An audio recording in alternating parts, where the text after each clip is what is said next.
के कोने कोने में यूट्यूब के माध्यम से हमसे गुरु मंत्र लेकर वैदिक परंपरा में आगे बढ़ने वाले मेरे प्रिय शिष्यों, सज्जन और सन्नारियों, आज बात करेंगे कुंडली में शुक्र का फल। शुक्र से ही ये दुनिया का विकास होता है। शुक्र ही हमें मान प्रतिष्ठा देता है। जन्म के समय शुक्र अगर प्रथम भाव में है तो जातक का प्रभावशाली व्यक्तित्व होता है। मुखाकृति सुंदर होती है। जीवन में धन वैभव प्राप्त होता है। शुक्र अगर द्वितीय भाव में है तो जातक धनवान और भाग्यशाली होता है।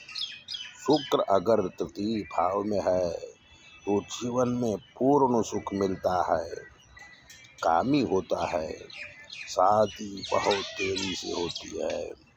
शुक्र अगर चौथे भाव में है तो स्त्री और संतानों का सुख मिलता है, माता की सेवा और धर्म में आस्था होती है। शुक्र अगर पांचवें भाव में है तो जातक कवि होता है, बंधु बांधवों का सुख पाता है।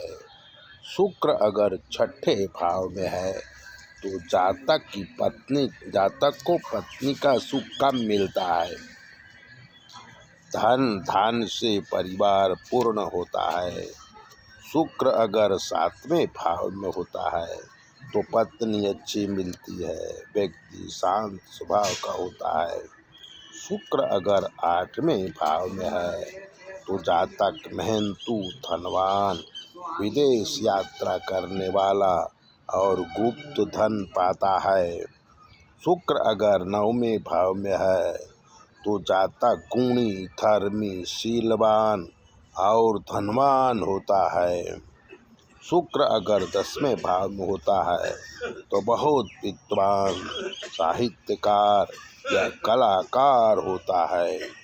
शुक्र अगर 11वें भाव में है तो जमीन मकान बहुत होते हैं।